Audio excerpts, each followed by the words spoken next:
વિદ્યાર્થી મિત્રો, હવે આપણે જોઈશું ગોસનો નિયમ. તો જે ગોસનો નિયમ છે એને લગતો એક પ્રશ્ન થશે ને ત્યાર પછી એના 3 ઉપયોગ આવશે. ચેપ્ટરના અંતિમ 4 પ્રશ્ન છે. ગોસના નિયમની જરૂર શેના માટે પડી? ચેપ્ટરનું ટાઇટલ તો આપણું વિદ્યુત ભાર અને વિદ્યુત ક્ષેત્ર છે. તો અલગ અલગ પ્રકારના વિદ્યુત ભાર વિતરણના ક્ષેત્ર આપણે મેળવી રહ્યા છીએ. એમાં બિંદુવત વિદ્યુત ભાર, ડાયપોલ વિદ્યુત ભારનું અસતત વિતરણ એન વિદ્યુત ભાર અને સતત વિતરણ માટેનું ક્ષેત્ર પણ હમણાં આપણે એક મેળવી દીધું. કદ વિતરણ, પૃષ્ઠ અને રેખીય વિતરણ માટે પણ મળી શકે. પરંતુ વિદ્યુત ભારનું સતત વિતરણ હોવાની સાથે સાથે સમમિતિ હોય અને સતત અનંત વિતરણ હોય ત્યારે શું કરવું? તો ત્યારે વિદ્યુત ક્ષેત્ર મેળવવા માટે ગોસનો નિયમ એકદમ સરળ પડે છે.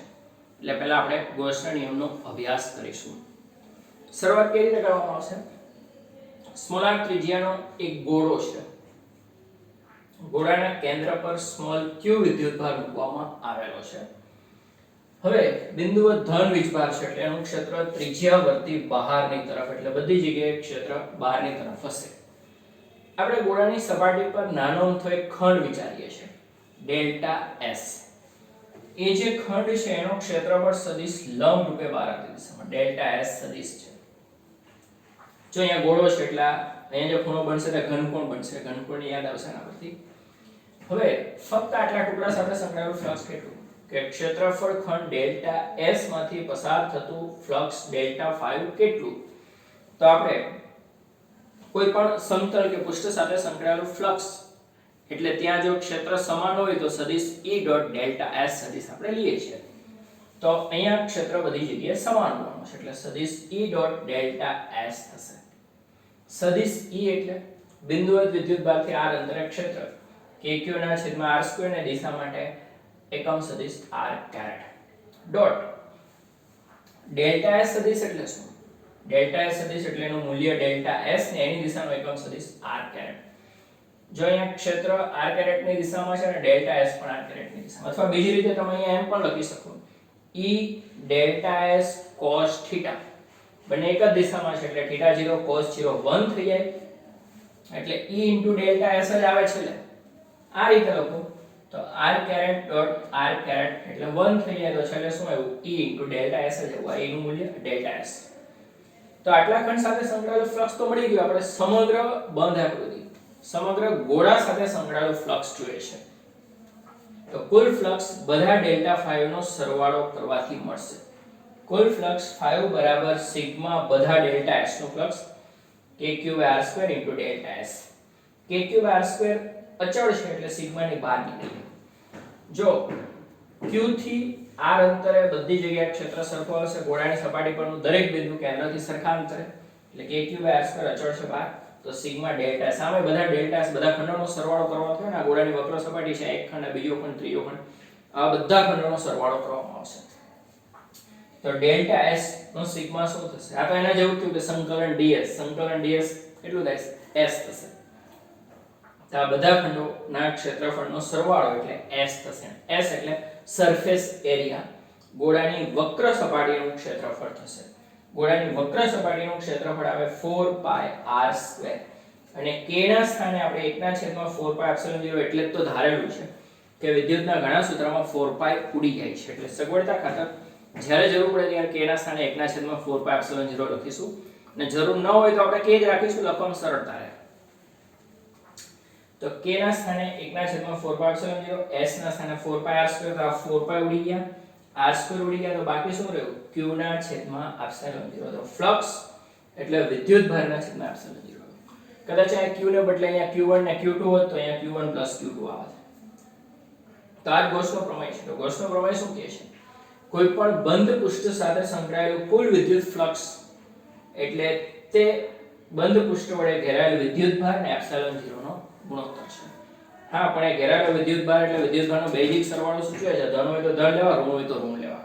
તો આ ગોસનો પ્રમેય છે કે કોઈ પણ બંધ પૃષ્ઠ સાથે સંકળાયેલું વિદ્યુત ફ્લક્સ એટલે પૃષ્ઠ વડે ઘેરાયેલા વિદ્યુતભારનો બેઝિક સરવાળો અને ε0 નો ગુણોત્તર.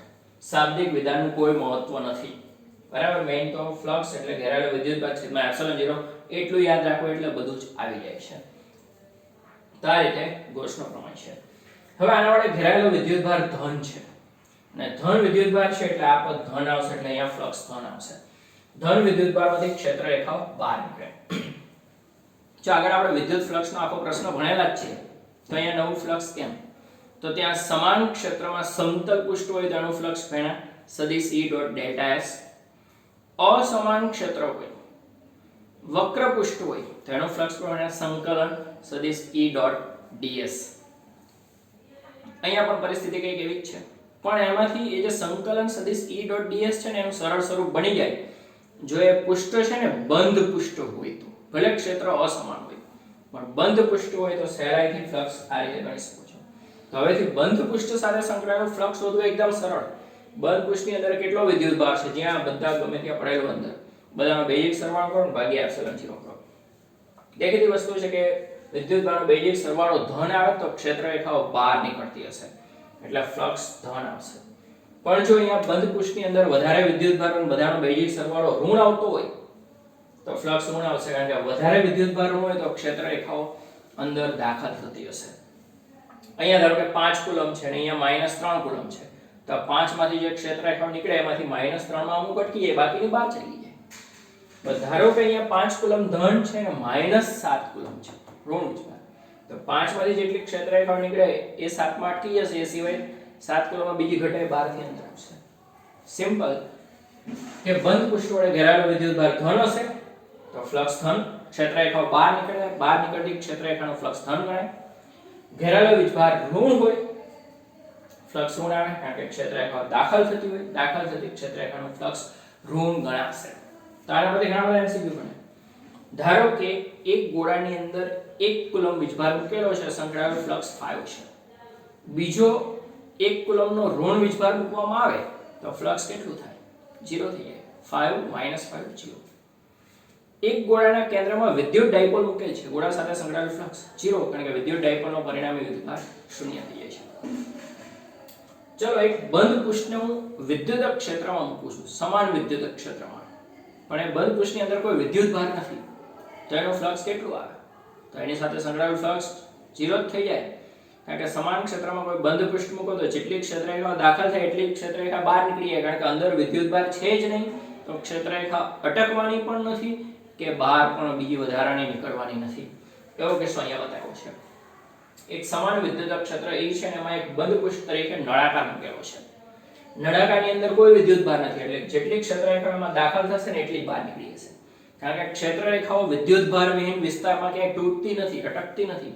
ક્યાં અટકે? ઋણ વિદ્યુતભાર હોય તો અટકે ધન વિદ્યુતભાર હોય તો અહીંયાથી નવી ઉત્પન્ન થાય પણ વિદ્યુતભાર વિહીન વિસ્તારમાં ક્ષેત્ર રેખાઓ તૂટ્યા વગર સળંગ ચાલે છે એટલે આની સાથે સંકળાયેલું ફ્લક્સ 0 આવવું જોઈએ. આ નળાકાર છે ને એનો આપણે 3 જગ્યાએ વિચાર કરીએ. આ બે સપાટ બાજુઓ અને આ વક્ર સપાટી નામ પણ આપી દીધું છે 1 2 અને આ 3 ગણાશે. ચલો અહીંયા એક ખંડ વિચારો એનો ક્ષેત્રફળ સદિશ લંબરૂપે બાહ્ય દિશામાં આ બાજુ આવે. સદિશ S1 અને સદિશ E આ બાજુ છે. θ 180 cos 180 -1 તાણું ફ્લક્સ ઋણ આવશે -es અને અહીંયા ક્ષેત્રરેખા દાખલ થાય છે. અહીંયા ફ્લક્સ કેટલું આવે? આનો ક્ષેત્રફળ સદિશ લંબરૂપે બાહ્ય દિશામાં અને ક્ષેત્રફળ લંબરૂપે બાહ્ય દિશામાં આ બાજુ બે એક જ દિશામાં છે. θ 0 cos 0 1 તો ફ્લક્સ આવશે es2. તો આનું ફ્લક્સ ઋણ છે -es1 છે અને અહીંયા ફ્લક્સ +es2 છે પણ s1 ને s2 તો સરખા જ હોવાના ને નળાકાર માટે એટલે આ -es ને આ +es થશે. બરાબર. વક્ર સપાટીનું શું?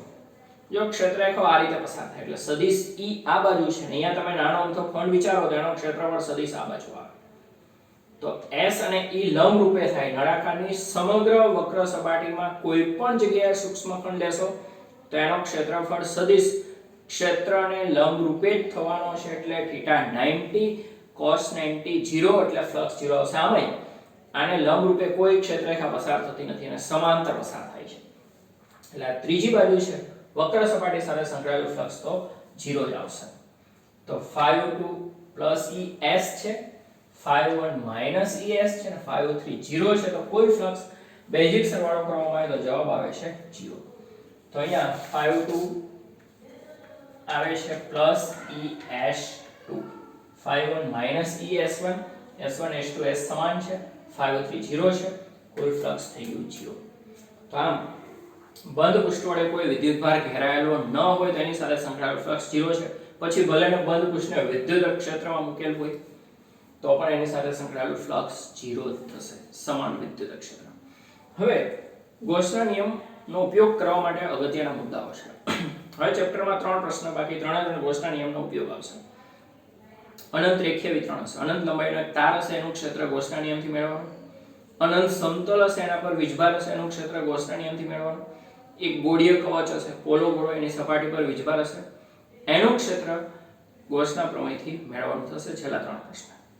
એ પહેલા ગોસનો પ્રમેય વાપરવા માટે અગત્યના મુદ્દાઓની વાત કરીએ. પહેલો મુદ્દો શું છે? જો અહીંયા આપણે ગોળાકાર ગોસિયન પૃષ્ઠ લીધેલું છે, તો ગોળાની ત્રિજ્યા કેવું કઈ આવ્યું નહીં, છેલ્લે તો q ના છેદમાં epsilon 0 જેવું. એટલે ગોળા વસ્તુ જે છે એનો આકાર કે એના પરિમાણમાં આવતા નથી. ત્યારે કેવો MCQ પણ પૂછાય, એક ગોળાના કેન્દ્રમાં q વીજભાર છે અને સંકળાયેલો ફ્લક્સ 5 છે અને ગોળાની ત્રિજ્યા બમણી કરી દઈએ તો ફ્લક્સ કેટલું થાય? એટલું ને એટલું. કદાચ આ ત્રિજ્યા હું બમણી કરી દઉં તો ઘેરાયેલો વીજભાર તો q જ રહેવાનો, ફ્લક્સ બદલાશે. તો પહેલો મુદ્દો શું છે? ગોસનો નિયમ કોઈ પણ આકાર, પ્રકાર કે પરિમાણના પૃષ્ઠ માટે સાચો છે. લંબઘન હોય, સમઘન હોય, નળાકાર હોય, ગોળો હોય, ગમે તેટલી ત્રિજ્યા, લંબાઈ હોય, બધા માટે ગોસનો પ્રમેય સાચો છે. બધાને સમાન રીતે લાગુ પડશે. આ પહેલું છે કે ગોસનો પ્રમેય કોઈ પણ આકાર, પરિમાણના પૃષ્ઠ માટે સાચો છે. બીજો મુદ્દો, ગોસના પ્રમેયમાં અહીંયા હકીકતમાં આપણે ફ્લક્સ એટલે સદિશ E ડોટ ડેલ્ટા S અને પછી q ના છેદમાં epsilon 0 લીધું. તો અહીંયા જે q આવે છે, q કયો વીજભાર છે? તો આ q દેખીતી વસ્તુ છે કે બંધ પૃષ્ઠની અંદરનો જ વીજભાર છે. તો ગોસના પ્રમેયમાં જમણી બાજુ જે વિદ્યુતભાર આવે છે, વિદ્યુતભાર કયો છે? તો કે આ જે બંધ પૃષ્ઠ છે ને એની અંદરનો જ વીજભાર છે. અહીંયા કોઈ વીજભાર હશે, અહીંયા કોઈ વીજભાર હશે, અહીંયા હશે તો આ q1 ગણાશે. અહીંયા q1, q2 ને q3 હશે તો આવશે q4, 12 હશે તો નહીં આવે. તો આ q બંધ પૃષ્ઠ વડે ઘેરાયેલો વીજભાર જ દર્શાવે છે. એ ખાસ જોવાનું રહેશે. હા, તો મનમાં એવો સવાલ ઉદ્ભવે કે સપાટી પર આવતો હોય તો, અંદર હોય તો લેવાનો, બહાર હોય તો નહીં લેવાનો. સપાટી પર આવે તો આ બંધ સપાટી છે ને આપણે જાતે નક્કી કરવાની હોય છે. તો એવી રીતે બંધ સપાટી નક્કી કરવાની કે વિદ્યુતભાર કાં તો અંદર રહી જાય ને કાં બહાર રહી જાય. તો વિદ્યુતભારમાંથી સપાટી પસાર થાય એવી સપાટી નહીં વિચારવાની. હા, સતત વિતરણ આવતું અનંત વિતરણ તો ફરજિયાત પસાર થવાની જ છે, બરાબર? તો ત્યારે ચાલશે. એ આગળ બીજો ઉપયોગ આવે એટલે તમે આપો સમજી જશો. તો બીજો મુદ્દો છે ઘેરાયેલો વીજભાર. ગોસના પ્રમેયમાં જમણી બાજુ આવતો q છે, બંધ પૃષ્ઠ વડે ઘેરાયેલો વીજભાર છે. બહારનો ધ્યાનમાં નથી લેવાનો. ત્રીજો મુદ્દો છે ગોસના પ્રમેયમાં ડાબી બાજુ જે ક્ષેત્ર આવે છે, વિદ્યુત ક્ષેત્ર એ કોનું છે? તો એ બધા જ વિદ્યુતભારનું છે, અંદર હોય કે બહાર હોય. દાખલા તરીકે આ q ને કારણે અહીંયા ક્ષેત્ર મળ્યું, પણ અહીંયા બાજુમાં બીજો વીજભાર હોય તો એને કારણે પણ અહીંયા ક્ષેત્ર આવવાનું જ છે. ને એની અસરકારકતા ગણવી પડશે. એની ક્ષેત્ર રેખા પણ આમાંથી પસાર થવાની જ છે. એટલે આ ક્ષેત્ર છે તે તમામ વિદ્યુતભાર છે. તમામ મતલબ બંધ પૃષ્ઠની અંદર હોય, સપાટી પર હોય કે બહાર હોય, બરાબર? આજુબાજુ હોય, બહુ દૂર હોય તો એની ક્ષેત્ર રેખા અહીંયા સુધી પહોંચે નહીં. તો આ ત્રીજો મુદ્દો છે કે ગોસના પ્રમેયમાં જે વિદ્યુત ક્ષેત્ર આવે છે ને એ બધા જ વિદ્યુતભારનો છે, પછી અંદર હોય કે બહાર હોય. ચોથો મુદ્દો છે ગોસના પ્રમેયનો ઉપયોગ કરવા માટે સૌથી પહેલું સ્ટેપ તો તમારે બંધ સપાટી વિચારવી પડશે. એ બંધ સપાટીને શું કહેવામાં આવશે? ગોસિયન પૃષ્ઠ કહેવામાં આવે છે. તો ગોસના પ્રમેયનો ઉપયોગ કરવા માટે નક્કી કરાતી બંધ સપાટીને ગોસિયન પૃષ્ઠ કહેવામાં આવે છે. આ ચોથો મુદ્દો છે. અને પાંચમો મુદ્દો ગોસના પ્રમેયનો ઉપયોગ જ છે. ગોસના પ્રમેયનો શું ઉપયોગ છે? શા માટે આપણે ભણીએ છીએ? તો કે સમમિત વિદ્યુતભાર વિતરણના વિદ્યુત ક્ષેત્ર મેળવવા માટે. સમમિતિ એટલે શું? સિમેટ્રી એટલે શું? એક મિરરનું કામ કરે છે. મેથેમેટિક્સના સ્ટુડન્ટ જાણતા હશે કે પરવલય છે એ ધારો કે આ રીતે હોય તો x અક્ષ પ્રત્યે સમમિત છે. દાખલા તરીકે અહીંયા તમે મિરર મૂકી દો તો આનું બેઠું પ્રતિબિંબ આ ગણાશે અથવા આનું બેઠું પ્રતિબિંબ આ ગણાશે. બંને તરફ એક સરખી રીતે ચાલે છે. આ સમમિતિ છે. આવી ઘણી સમિતિઓ છે આપણે જોઈશું. તો જ્યારે સમમિત વિદ્યુતભાર વિતરણ હોય, સમમિતિ આવતી હોય ત્યારે ક્ષેત્ર મેળવવામાં ગોસનો પ્રમેય જે છે ખૂબ સરળ પડે છે. આ પાંચમો મુદ્દો છે અને એનો ઉપયોગ પણ છે. છઠ્ઠો મુદ્દો શું છે? ગોસનો પ્રમેય એટલે કે નવી વસ્તુ નથી, કુલમ્બના નિયમ પરથી જ આવ્યો. aq/r² કુલમ્બના નિયમ પરથી જ આવે છે. એટલે ગોસનો પ્રમેય પણ વ્યસ્ત વર્ગના નિયમ કુલમ્બના નિયમ પરથી જ આવે છે અને એના પરથી સાબિત પણ થઈ જાય છે. તો જો કુલમના નિયમનું પાલન ન થતું હોય એટલે કે વ્યસ્ત વર્ગનો નિયમ જળવાતો ન હોય તો ગૌસનો પ્રમેય નહીં જળવાય. પણ એવું ક્યારેય બનશે નહીં, કેમ કે કુલમનો નિયમ કુદરતનો મૂળભૂત નિયમ છે, બધે જળવાનો છે, એટલે ગૌસનો પ્રમેય બધે લાગુ પડવાનો છે. આ તો મુદ્દો આપેલો છે. તો ફરી એકવાર ગૌસના પ્રમેયના અગત્યના મુદ્દા જણાવો એવો બી પ્રશ્ન પૂછાઈ ગયો હતો. 6 મુદ્દા ટૂંકમાં આવે જે લખવાનું છે તે આપણે જે PDF મોકલીએ છીએ એમાં વિગતવાર જવાબ લખેલો છે, તમે એમાંથી લખી શકો, અહીંયા માત્ર સમજૂતી રહેશે. તો ગૌસના પ્રમેય માટે અગત્યના મુદ્દાઓ. પહેલો મુદ્દો કયો છે? ગૌસનો પ્રમેય કોઈ પણ આકાર, પ્રકાર કે પરિમાણના પુષ્ટ માટે સાચો છે. બીજો મુદ્દો, ગૌસના પ્રમેયમાં જે વિદ્યુતભાર આવે છે તે બંધ પુષ્ટ વડે ઘેરાયેલો વિદ્યુતભાર ધ્યાનમાં લેવાનો છે, બહારનો વિદ્યુતભાર નહીં. ત્રીજો મુદ્દો, ગૌસના પ્રમેયમાં જે ક્ષેત્ર આવે છે તે બંધ પૃષ્ઠની અંદર અને બહારના આજુબાજુના તમામ વિદ્યુતભારોનું પરિણામી ક્ષેત્ર દર્શાવે છે. સદિશ છે એટલે પરિણામી સદિશ. ચોથો મુદ્દો છે, ગૌસના પ્રમેયનો ઉપયોગ કરવા માટે નક્કી કરાતી બંધ સપાટીને ગૌસિયન પૃષ્ઠ કહેવામાં આવે છે. ગૌસના પ્રમેયનો ઉપયોગ કરવા માટે નક્કી કરાતી બંધ સપાટીને ગૌસિયન પૃષ્ઠ કહેવામાં આવે છે. પાંચમો મુદ્દો, ગૌસનો પ્રમેય સમમિત વિદ્યુતભાર વિતરણના વિદ્યુત ક્ષેત્ર શોધવા માટે ખૂબ સરળ, ખૂબ ઉપયોગી છે. કે ગૌસનો પ્રમેય સમમિત વિદ્યુતભાર વિતરણના વિદ્યુત ક્ષેત્ર મેળવવા માટે મહત્વનો છે. અને છઠ્ઠો મુદ્દો, ગૌસનો પ્રમેય છે કુલમના નિયમ પરથી જ આવે છે, એટલે વ્યસ્ત વર્ગના નિયમને અનુસરે છે. જો વ્યસ્ત વર્ગનો નિયમ નહીં જળવાય તો ગૌસનો પ્રમેય નહીં જળવાય, પણ એવું ક્યારેય બનવાનું નથી. તો આ મુદ્દા થયા. એ સિવાય આની પણ વાત કરીએ તો આકૃતિમાં r ત્રિજ્યાનો એક ગોળો છે, એના કેન્દ્ર પર q વીજભાર મૂકેલો છે. ગોળાની સપાટી પર એક સૂક્ષ્મ ખંડ લેવામાં આવ્યો ડેલ્ટા s. તો ક્ષેત્રફળ ખંડમાંથી પસાર થતું ફ્લક્સ ડેલ્ટા 5 એટલે સદિશ E ડોટ ડેલ્ટા s. સદિશ E એટલે kq r² * r કેરેટ, અને ડેલ્ટા s એટલે સદિશ ડેલ્ટા s એટલે delta s * r caret. r caret dot r caret 1 થાય, અથવા તો E ડેલ્ટા s cos 0 1 થાય, કારણ કે બંનેની દિશા એક જ છે. E એટલે kq/r², ડેલ્ટા s બાકી રહ્યો એમનો. હવે સમગ્ર બંધ પૃષ્ઠ સાથે સંકળાયેલું ફ્લક્સ શોધવું છે. તો કુલ ફ્લક્સમાં બધા જ ફાવ એટલે કે બધા જ જે ફ્લક્સ છે એનો સરવાળો કરવાથી મળશે. kq/r² સમાન છે, બહાર લઈ લો, અને બધા ડેલ્ટા s ભેગા થાય એટલે s બની જાય. ગોળાની વક્ર સપાટીનું ક્ષેત્રફળ ને 4πr², k ના સ્થાને 1/4πε0 લઈ લીધું, 4π ઉડી જશે, r² ઉડી જાય, q ના છેદમાં r². તો બંધ પૃષ્ઠ સાથે સંકળાયેલું ફ્લક્સ એટલે પૃષ્ઠ વડે ઘેરાયેલા વિદ્યુતભાર ને ε0 નો ગુણોત્તર છે. આકૃતિમાં એક સમાન ક્ષેત્રમાં એક બંધ પૃષ્ઠ નળાકાર મૂકેલ છે. નળાકારની અંદર કોઈ વીજભાર નથી, ઘેરાયેલો વીજભાર જ નથી, ફ્લક્સ 0 આવે. અલગ રીતે મેળવો. નળાકારની આ જે સપાટ બાજુ છે એનું ક્ષેત્રફળ સદિશ લંબરૂપ આગળ આવી ગયું ને, બંધ આકૃતિ હોય તો ક્ષેત્રફળ સદિશ બહાર આવતી દિશામાં લેવું પડે. આનો ક્ષેત્રફળ આમ જ લેવામાં, આમ નહીં લેવાનું.